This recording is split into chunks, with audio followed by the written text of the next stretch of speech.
ಆತ್ಮೀಯ ಬಂಧು ಮಿತ್ರರೇ ನಮಸ್ಕಾರ. ಮಿತ್ರರೇ, ಜಮ್ಮು ಕಾಶ್ಮೀರದಲ್ಲಿ ಆಗುತ್ತಿರುವಂತಹ ಬೆಳವಣಿಗೆಗಳು, ಒಟ್ಟು 30 ಭಾರತೀಯ ಹಿಂದೂಗಳ ಮಾರಣ ಹೋಮ, ಅಲ್ಲಿ ಆದಂತಹ ಉಗ್ರ ದಾಳಿ, ಇವೆಲ್ಲವನ್ನು ನೋಡ್ತಾ ಇದ್ರೆ ರಕ್ತ ಕುದಿಯುತ್ತೆ, ನಿಮಗೂ ಕೂಡ ಕುದಿತಾ ಇರಬಹುದು. ಮಿತ್ರರೇ, ನಿಜಕ್ಕೂ ಕೂಡ ಇದಕ್ಕೆ ಭಾರತ ಯಾವ ರೀತಿಯ ಉತ್ತರವನ್ನು ಕೊಡುತ್ತೆ ಅನ್ನುವಂಥದ್ದೇ ಪ್ರಶ್ನೆಯಾಗಿ ಉಳ್ಕೊಂಡಿದೆ. ನಾವು ಸ್ವಲ್ಪ ಹಿಂದಕ್ಕೆ ಹೋಗೋಣ. 18 ಸೆಪ್ಟೆಂಬರ್ 2016ರಲ್ಲಿ ಉರಿ ಅಟ್ಯಾಕ್ ಆಗಿತ್ತು.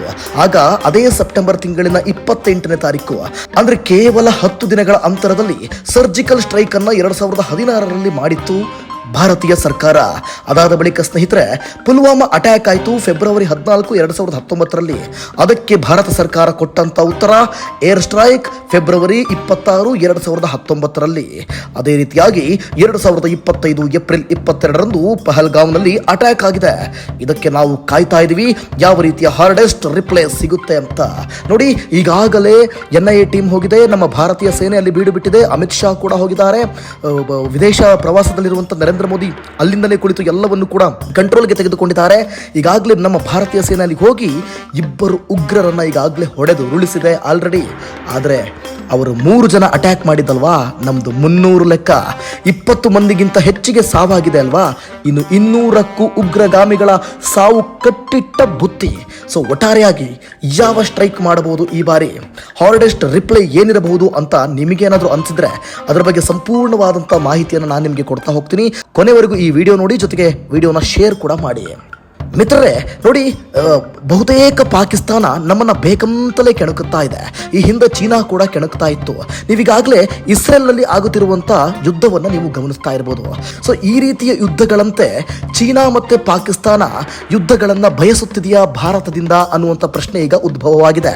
ಒಟ್ಟಾರೆಯಾಗಿ ಯುದ್ಧಕ್ಕೆ ಭಾರತದವರು ಬರಲಿ, ಯುದ್ಧ ಆರಂಭ ಮಾಡೋಣ, ಅದರಲ್ಲಿ ಎಷ್ಟು ನಾವು ನಷ್ಟವನ್ನು ಮಾಡಬಹುದು, ಯಾರಿಗೆಲ್ಲ ಹಾನಿಯನ್ನು ಮಾಡಬಹುದು, ಅದೆಲ್ಲವನ್ನು ಕೂಡ ಮಾಡಿಬಿಡೋಣ ಅನ್ನುವಂಥ ಲೆಕ್ಕಾಚಾರದಲ್ಲಿ ಪಾಕಿಸ್ತಾನವಿದೆಯೇ ಎಂಬ ಪ್ರಶ್ನೆ ಇಲ್ಲಿ ಉದ್ಭವ ಆಗುತ್ತೆ. ಅದಕ್ಕಾಗಿಯೇ ಈ ರೀತಿಯಾದಂತಹ ಒಂದು ಕೃತ್ಯಗಳನ್ನು ಎಸಗಿಸುತ್ತಿರುವುದು, ಉಗ್ರಗಾಮಿಗಳ ಕೈಲಿ ಈ ರೀತಿಯಾದಂತಹ ಒಂದು ಕೆಲಸವನ್ನ ಮಾಡಿಸುತ್ತಿರುವುದು ನಿಜಕ್ಕೂ ಕೂಡ ಪ್ರಶ್ನಾರ್ಥಕವಾಗಿ ಉಳಿದುಕೊಂಡಿದೆ. ಒಟ್ಟಾರೆಯಾಗಿ ಭಾರತವನ್ನ ಕೆಣಕಬೇಕು, ಈ ರೀತಿಯಾದಂತಹ ಹೀನ ಕೃತ್ಯಗಳನ್ನ ಎಸಗಬೇಕು. ಅದಾದ ಮೇಲೆ ಭಾರತದವರು ಗಟ್ಟಿ ನಿರ್ಧಾರ ಮಾಡಬೇಕು. ಅಲ್ಲಿ ಕೂತ್ಕೊಂಡು ಅವರು ಒಂದು ಯೋಜನೆಯನ್ನ ರೂಪಿಸಿ ಯುದ್ಧಕ್ಕೆ ಸಿದ್ಧರಾಗಿ ಬರಬೇಕು. ವಾಪಸ್ ಭಾರತ ಏನಾದರೂ ಹಾರ್ಡೆಸ್ಟ್ ರಿಪ್ಲೈಯನ್ನ ಕೊಡಬೇಕು, ಅದಕ್ಕೆ ತಕ್ಕನಾದ ರಿಪ್ಲೈನ ನಾವು ಕೊಡಬೇಕು. ಇದು ಹೀಗೆ ಮುಂದುವರೆದು ಒಂದು ದೊಡ್ಡ ಯುದ್ಧವಾಗಿ ಪರಿಣಮಿಸಬೇಕು. ಯುದ್ಧವನ್ನ ಮಾಡಿ ನಮ್ಮವರು ಸತ್ತರೂ ಪರವಾಗಿಲ್ಲ, ಅವರ ಕಡೆಯಲ್ಲಿ ಆದಷ್ಟು ಎಷ್ಟು ಹಾನಿ ಮಾಡಬಹುದು, ಎಷ್ಟು ನಮ್ಮ ಜಾಗವನ್ನ ಆಕ್ಯುಪೈಡ್ ಮಾಡ್ಕೋಬಹುದು ಅಷ್ಟು ಅವರ ಜಾಗವನ್ನ ಆಕ್ಯುಪೈಡ್ ಮಾಡ್ಕೊಂಡ್ಬಿಡೋಣ ಅಂತ ಹೇಳಿ ಪಾಕಿಸ್ತಾನ ಎಲ್ಲಾ ರೀತಿಯಲ್ಲೂ ಕೂಡ ಪ್ಲಾನ್ ರೂಪಿಸಿದಂತೆ ಕಾಣಿಸ್ತಾ ಇದೆ. ಅದಕ್ಕೆ ನಮ್ಮ ಭಾರತ ಸರಿಯಾದ ಉತ್ತರವನ್ನ ಕೊಡುತ್ತಾ, ಎಸ್, ಭಾರತಕ್ಕೆ ಇದೆಲ್ಲವೂ ಕೂಡ ತೃಣ ಸಮಾನ. ನಿಜಕ್ಕೂ ಕೂಡ ಈ ರೀತಿಯಾಗಿ 3 ಉಗ್ರಗಾಮಿಗಳನ್ನ ತಿಂಗಳು ಮುಂಚಿತವಾಗಿ ಆ ಸ್ಥಳದಲ್ಲಿ ಬೀಡು ಬಿಟ್ಟು ಅಲ್ಲಿ ಅವರು ಒಬ್ಬ ಸಾಮಾನ್ಯ ವ್ಯಕ್ತಿಯಂತೆ ಬಂದು ಎಲ್ಲವನ್ನು ಕೂಡ ಅಧ್ಯಯನ ಮಾಡಿ ಅದಾದ ಬಳಿಕ ಹಿಂದೂಗಳ ಮೇಲೆ ಈ ರೀತಿಯಾಗಿ ಅಟ್ಯಾಕ್ ಮಾಡ್ತಾರೆ ಅಂತಂದ್ರೆ ಇವರನ್ನ ನಿಜಕ್ಕೂ ಕೂಡ ನಾವು ಏನಂತ ಕರಿಬೇಕು? ಇವರನ್ನ ಷಂಡರು, ನಪುಂಸಕರು, ಇವರನ್ನ ಹೀಗೇ ಕರಿಬೇಕು. ಇವರನ್ನ ಷಂಡರು ಅಂತ ಕರೆದ್ರೆ ನಿಜಕ್ಕೂ ಕೂಡ ತಪ್ಪಾಗೋದಿಲ್ಲ. ಈ ಷಂಡರಿಗೆ ಭಾರತ ಸರಿಯಾಗಿ ಉತ್ತರವನ್ನ ಕೊಡೋದ್ರಲ್ಲಿದೆ. ಅಂದ್ರೆ ಯುದ್ಧಕ್ಕೆ ರೆಡಿಯಾಗಿ ಸಿದ್ಧವಾಗಿ ನಿಂತಿದೆ ಭಾರತ. ಯುದ್ಧವನ್ನ ಮಾಡೋದಕ್ಕೆ ಓಕೆ, ನೀವು ಯುದ್ಧಕ್ಕೆ ಬರ್ತೀರಾ, ಬನ್ನಿ, ನಿಮ್ಮನ್ನ ಯಾವ ರೀತಿಯಾಗಿ ಮೆಟ್ಟಿ ನಿಲ್ಲಬೇಕು, ನಿಮ್ಮನ್ನ ಹಿಮ್ಮೆಟ್ಟಿ ಹೊಡಿಬೇಕು ಅನ್ನುವಂಥದ್ದು ನಮಗೆ ಗೊತ್ತಿದೆ ಅನ್ನೋ ಲೆಕ್ಕಾಚಾರದಲ್ಲಿ ಭಾರತ ಸರ್ಕಾರ ಕೂಡ ಸಜ್ಜಾಗಿ ನಿಂತಿದೆ. ಯಾವುದಕ್ಕೂ ತಲೆ ಬಗ್ಗಿಸಲಿಲ್ಲ, ಯಾವುದಕ್ಕೂ ತಲೆ ತಗ್ಗಿಸಲಿಲ್ಲ. ನಾವು ತಲೆ ಎತ್ತಿ ನಡೀತೇವೆ.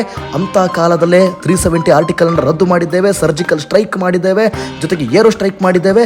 ಇದೆಲ್ಲ ನಮಗೆ ಯಾವ ಲೆಕ್ಕ ಅಂದ್ರೆ ಯುದ್ಧ ಅಂತಂದ್ರೆ ನಿಮಗೆ ಇದೆಲ್ಲದಕ್ಕಿಂತ ದೊಡ್ಡದು, ಇದೆಲ್ಲದಕ್ಕಿಂತ ಭೀಕರ, ರಣಭೀಕರ.